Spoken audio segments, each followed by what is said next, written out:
नमस्कार, आप देख रहे हैं लोकमंच न्यूज और मैं हूं आपके साथ सत्यम गौर। आपको बताते चले कि कासगंज में जो कांड हुआ है जिसमें पुलिसकर्मियों पर हत्या का आरोप लगा है, उसको लेकर अब सियासत तेज होती हुई नजर आ रही है। आपको बताते चले कि कासगंज में हवालात में एक युवक की मौत हो गई है। ये बताया जा रहा है कि हवालात में युवक ने फांसी लगाकर आत्महत्या कर ली है, ये पुलिसकर्मियों का कहना है।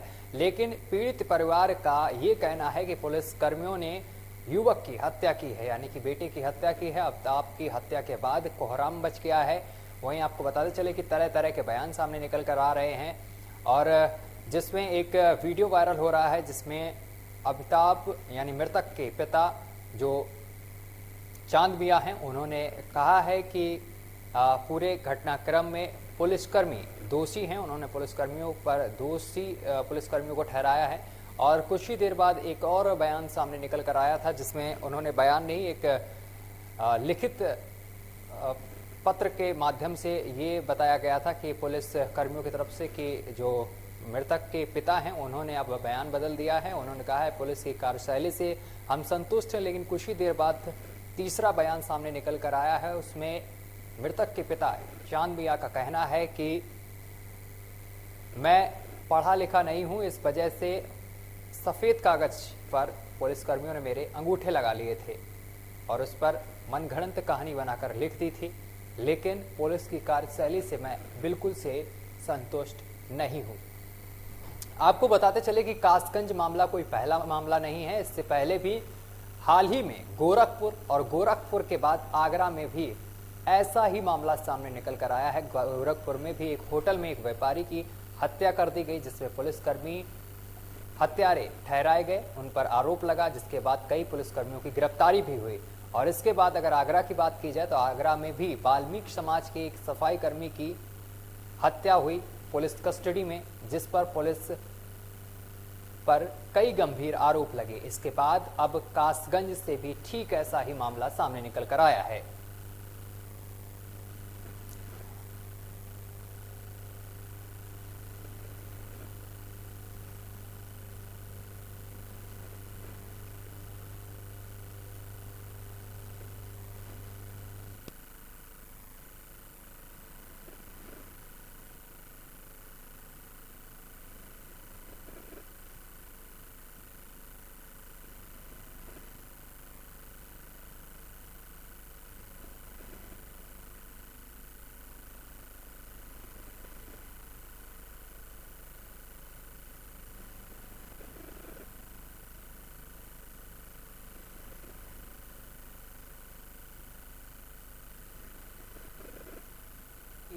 तस्वीरें हैं जिसमें मां और बहन साफ तौर पर दिखाई दे रही है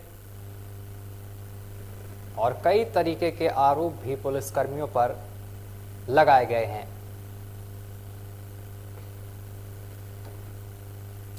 और इस खबर पर ज्यादा बातचीत करने के लिए हमारे साथ अलग अलग जिले से हमारे संवाददाता जुड़ गए हैं। सभी का परिचय एक बार आपसे करा दें। हमारे साथ लखनऊ से सीधा निखिल रस्तोगी हमारे साथ हमारे संवाददाता सीधा लाइव जुड़ गए हैं और इसी के साथ बुलंदशहर की अगर बात करें तो बुलंदशहर से हमारे संवाददाता कदीम राजपूत हमारे साथ सीधा लाइव जुड़े हुए हैं और बलरामपुर से हमारे साथ अशोक सीधा लाइव जुड़ गए हैं। तो सबसे पहले निखिल के पास चलेंगे। निखिल, ये कोई नया मामला नहीं है। इससे पहले अगर गोरखपुर की बात की जाए वहां भी पुलिसकर्मियों पर आरोप लगे थे हत्या के, और इससे पहले अगर आगरा की बात की जाए तो आगरा में भी पुलिसकर्मियों पर हत्या के आरोप लगे, जहां पर एक वाल्मीकि समाज के सफाई कर्मी की पुलिस कस्टडी में हत्या हुई थी। इसके बाद अगर कासगंज की बात की जाए, कासगंज से भी ऐसा मामला सामने निकल कर आया है जहां पर एक युवक की हत्या हुई है।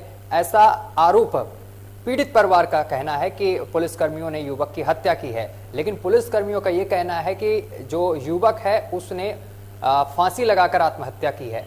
क्या कहेंगे? जी, आपको बता दें उत्तर प्रदेश की पुलिस को आप चमत्कार कहें या जादूगर की पुलिस कहें, क्योंकि लगातार कहीं ना कहीं थानों के अंदर कर्मियों की मौत होती है, जिनको पकड़ के लाती है उनकी अंदर मौत हो जाती है और कई आरोप लगते हैं और अलग संवेदनशील बयान दिए जाते हैं।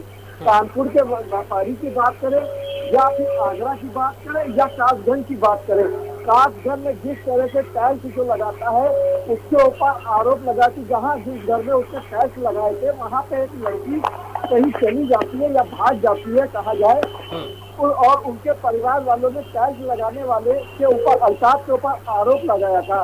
हालांकि पुलिस का कहना है कि आरोप को हमने पकड़ने के लिए कई कहा है, लेकिन उसके पिताजी खुद अपने बेटे को थाने में देते हैं और पुलिस वाले कहते हैं कि इनसे पूछताछ करके इनको छोड़ दिया जाएगा। लेकिन 24 घंटे भी नहीं बीतते कि उस युवक की नस की चोटी से मौत हो जाती है। फांसी लगने के बाद बता रहे हैं कि उसने सुसाइड किया है। लेकिन अब उत्तर प्रदेश में जिस तरह थानों में 2 फीट नल में मौत हो रही है, सबसे बड़ी बात यहाँ पे ये आ रही है कि 2 फीट की जो चोटी थाने के अंदर लगाई बाथरूम में लगी होती है और जाके कैद से उसने फंसा के फांसी लगाई है।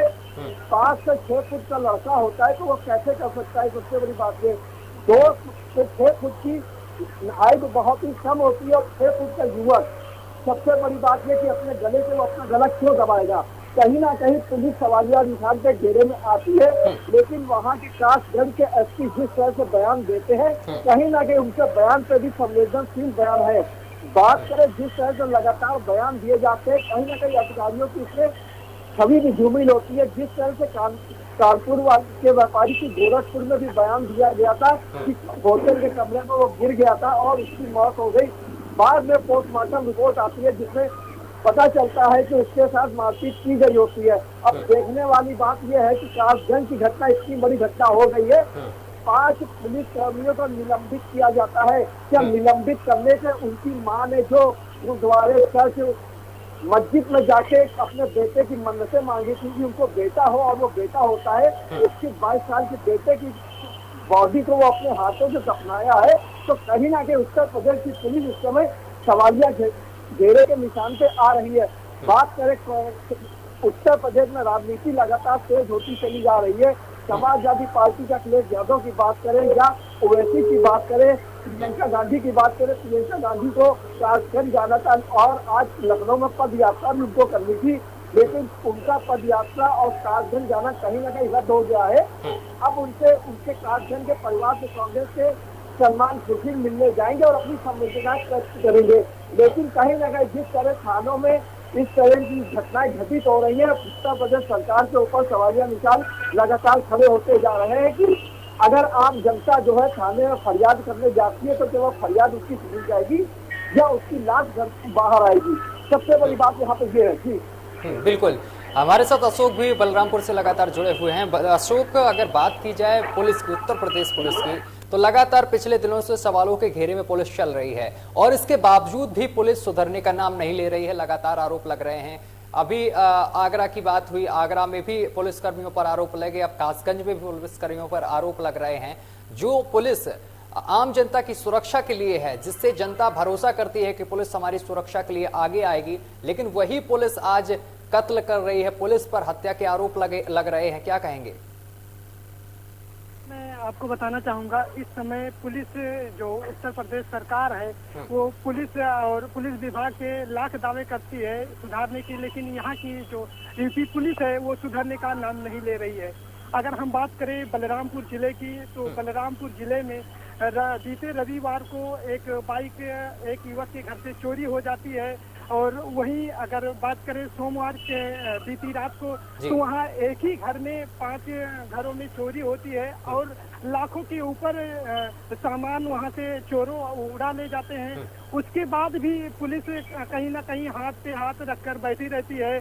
और अगर उत्तर प्रदेश पुलिस की बात करें तो यहाँ पे बताया जा रहा है कि पुलिस दिन रात लोगों के हितों के लिए काम कर रही है, लेकिन कहीं ना कहीं पुलिस जो है अपने कामों में लापरवाही बरतती है और ऐसी घटनाओं को अंजाम दिया जाता है। अगर और अभी हाल ही में कल एक सादुल्ला नगर थाना क्षेत्र में चोरियां हुई, तो कहीं ना कहीं ठंडी का मौसम आ रहा है और चोर अपने इस कामों को अंजाम दे रहे हैं। कहीं ना कहीं लोगों को इस चोरी का जो सबसे बड़ा दायित्व है, ये बढ़ती महंगाई और बढ़ती जो यहाँ पे सारी समस्याएं है, इसी को लेकर यहाँ पर पुलिस से सवालिया निशान खड़े होते हैं। जी लेकिन अशोक, यहाँ पर हम बात कर रहे हैं कासगंज की, क्योंकि कासगंज में एक बार फिर से ऐसा मामला सामने निकल कर आया है जो गोरखपुर और आगरा जैसी घटनाओं से मिलता जुलता है, क्योंकि यहाँ पर कासगंज में पुलिस की कस्टडी में एक व्यक्ति की मौत हो जाती है, जिसमें पुलिस कर्मियों का ये कहना है कि युवक ने फांसी लगाकर आत्महत्या कर ली, लेकिन पीड़ित जो परिवार है उसका कहना ये है कि पुलिस कर्मियों ने युवक की हत्या की है। इस पर 5 लोगों को सस्पेंड कर दिया जाता है। वो तो कई ऐसे मामले पहले भी हुए हैं, सस्पेंड की कार्रवाई होती रहती, लेकिन एक मां ने अपना बच्चा खोया। आखिर कड़ी कार्रवाई कब होगी इन पुलिस कर्मियों पर? खाकी कब सुधरेगी? अशोक,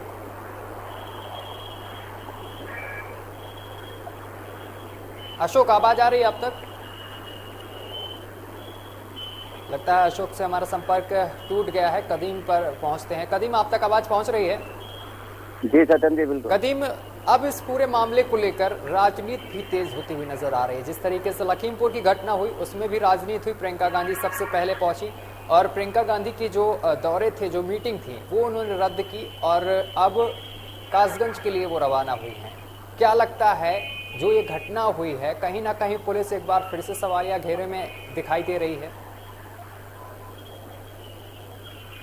बिल्कुल सत्यम जी, अगर हम बात करें उत्तर प्रदेश के पुलिस निशानिया की, तो जैसा भी आपने कहा था कि लगातार जो विपक्ष पार्टी है वो पुलिस पर निशाने साधते नजर आ रही हैं। अगर हम बात करें विपक्ष की, तो विपक्ष लगातार जो है वो पुलिस पर एक आरोप लगा रहा है, जो उंगलियां उठा रहा है कि लगातार विपक्ष की, चाहे प्रियंका गांधी हो, चाहे जयंत चौधरी हो, या आम आदमी पार्टी के संजय सिंह राज्यसभा सांसद हो, या उनके आम आदमी पार्टी के जो बरेली में एक विधायक भी थे, उन पर भी पुलिस द्वारा जो कि एक अमान्य चेहरा नजर आया था। तो लगातार प्रदेश के अंदर जो है पुलिस के अमान्य चेहरे ज्यादा नजर आए। हालांकि अगर हम बात करें सत्यम जी बुलंदशहर की, तो बुलंदशहर के अंदर जो कि 7 दिन हफ्ता में लगातार संडे को दिन को छोड़कर लगातार पुलिस कप्तान, जिला कप्तान जो है एसएसपी संतोष कुमार सिंह फरियादियों की फरियाद सुनने के लिए सुबह 10 बजे से और 2:30 बजे तक का समय लेते हैं, जो कि लगातार फरियादी आए दिन सुबह होते ही सुबह 10 बजते हैं और लगातार वहाँ 100 से ज्यादा की संख्या में 10 बजे तक फरियादी ऑलरेडी वहाँ खड़े हुए मौजूद मिलते हैं।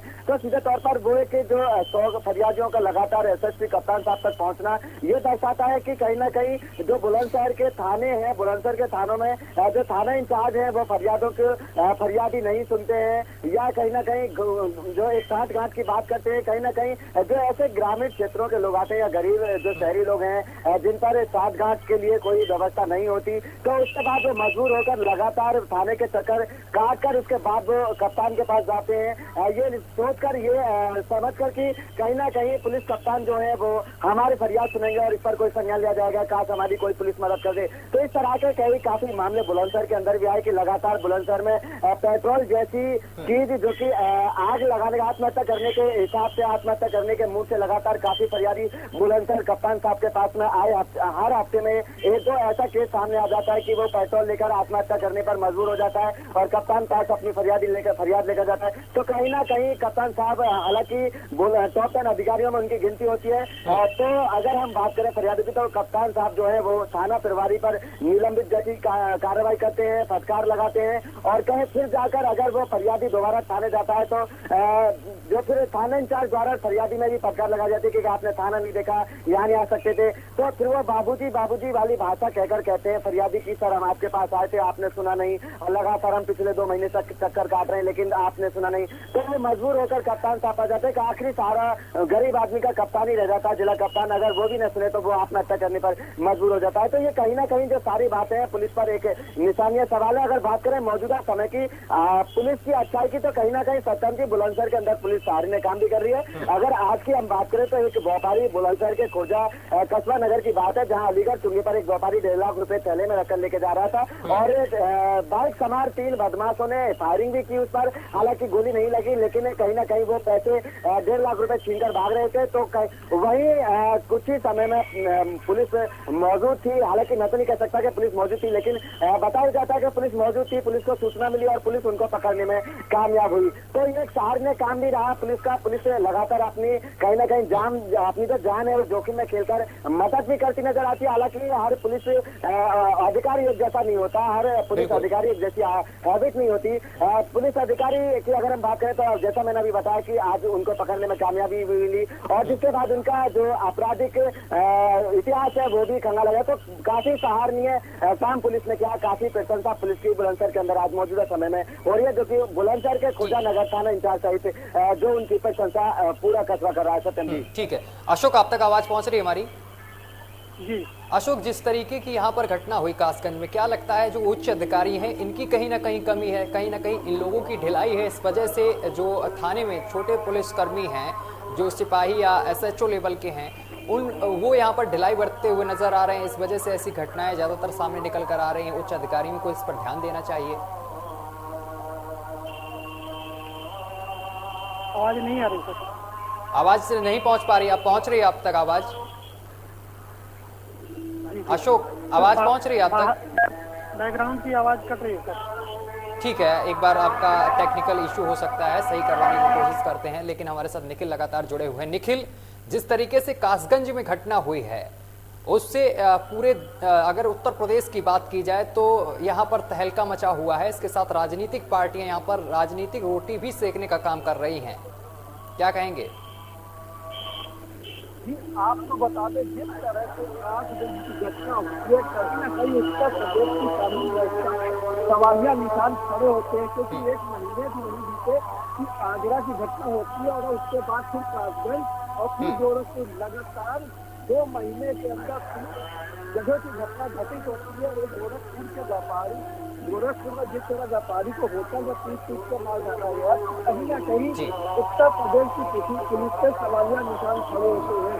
बात करें कानून मंत्री की, विजय पाठक की, कानून मंत्री साफ तौर से कह रहे हैं कि इसकी जांच की जा रही है, जांच के बाद कार्रवाई होगी। जांच कब तक होगी? आखिर ये पुलिसकर्मी ऐसे क्यों होते हैं? थाने के अंदर युवक जाता है और उसकी ऐसे हादसों के बाद मौत हो जाती है, तो लगातार कहीं ना कहीं पुलिस पर सवालिया निशान खड़े होते नजर आ रहे हैं। कहीं ना कहीं सरकार को इन पुलिसकर्मियों के ऊपर सख्ती से कोई ना कोई कानून लाना चाहिए और उसको एक पनिशमेंट मिलना चाहिए कि ऐसी घटना दोबारा ना घटित हो, क्योंकि हर एक घर का एक बेटा होता है जो अपना परिवार का पेट पालता है। इनका एक ही बेटा था जिसको कासगंज की पुलिस खा गई। अब सबसे बड़ी बात है कि जांच होगी, जांच के बाद क्या हासिल होगा। बिल्कुल निखिल, यहाँ पर जांच का ही भरोसा दे दिया जाता, लेकिन जांच होती नहीं सही से। कदीम हमारे साथ लगातार जुड़े हुए हैं।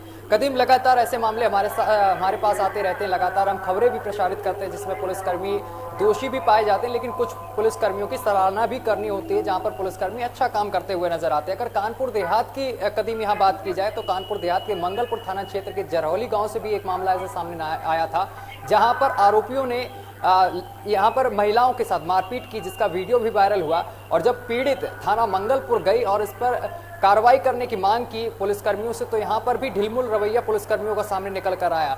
अगर पुलिसकर्मी पीड़िता की बात सुनते और समय से कार्रवाई करने का भरोसा दिलाते, तो जो ये वारदात करते हैं, जो दबंग होते हैं, तो कहीं ना कहीं ये लोग सलाखों के पीछे होते, या फिर वो दबंग या इस तरीके के जो घटनाक्रम होते हैं वो ऐसा कदम ही ना उठाते। कहीं ना कहीं पुलिस इन लोगों को सराहना देती है। कदीम,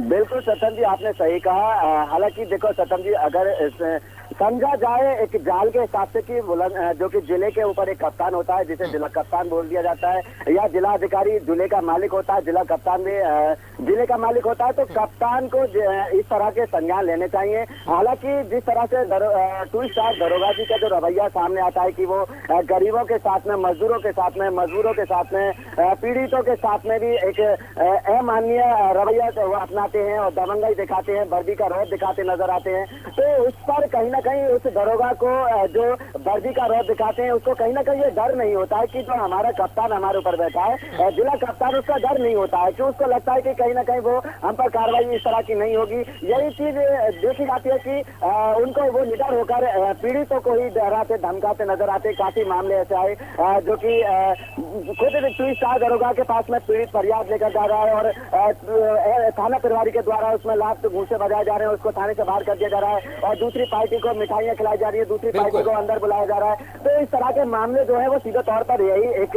मैसेज दे रहे हैं कि कहीं ना कहीं थाना प्रभारियों को या टूरिस्ट स्टारों को जो जिला कप्तान है उनका डर नहीं है। लेकिन कहीं ना कहीं अगर हम बात करें कप्तान की, तो कप्तान को भी इस तरह से अलर्ट रहना चाहिए, मामले को इस तरह का हर मामले को संज्ञान में लेना चाहिए। और जो जांच की बात रह जाती है सतम जी, ये सिर्फ ये तो हवाई एक बात रह जाती है, पुलिस के पास में एक यही रह जाता है कि जांच का विषय है और जांच होगी। कहीं ना कहीं जांच में वो अपने ही एक पुलिस कर्मी को वो सही निकाल देते हैं और वो फिर दोबारा से ड्यूटी ज्वाइन हो जाती है। तो कहीं ना कहीं जांच वाला जो विषय है ये एक बहुत बड़ी आड़ हो जाती है पीड़ित के और कप्तान के बीच में। हालांकि अगर जांच भी अगर सीधे तौर पर कोई भी वीडियो वायरल हुई, कोई भी सबूत हुआ जिस वीडियो में लगातार थाना प्रभारी या टी स्टार किसी दबंग को, पीड़ित को लात घूंसों से मार रहा है, खाने से निकाल रहा है, अभद्र भाषा का प्रयोग कर रहा है, तो कप्तान साहब को सीधे तौर पर यह देखना चाहिए कि इसमें जांच की तो कोई बात ही नहीं रह गई है। सीधे तौर पर आप सामने देख सकते हैं, तो उसको निलंबित जैसी सस्पेंड करने का काम होना चाहिए, ताकि अगर जिले का कप्तान ऐसे दबंग दरोगाओं पर, दबंग थाना प्रभारियों पर अगर नकल कसेगा, उसको सस्पेंड करेगा, तो और भी थाना प्रभारियों की और भी टी स्टारों की आंखें खुलेंगी और वो अपनी जगह पर सही रवैया। बिल्कुल, आप तीनों का बहुत बहुत शुक्रिया हमारे साथ जुड़ने के लिए। निखिल आपका भी बहुत बहुत शुक्रिया, कदीम आपका भी बहुत बहुत शुक्रिया और अशोक आपका भी बहुत बहुत शुक्रिया। तो आपको बताते चले कि कासगंज ही एक ऐसी घटना नहीं, इससे पहले भी कई घटनाएं सामने निकल कर आई हैं, चाहे वो गोरखपुर की घटना हो या फिर आगरा की घटना हो या फिर कानपुर नगर में पत्रकार की पिटाई का मामला हो। लगातार पुलिस कई मामलों में सवालों के घेरे में नजर आई है, लेकिन इसके बावजूद भी पुलिस सुधरने का नाम नहीं ले रही है।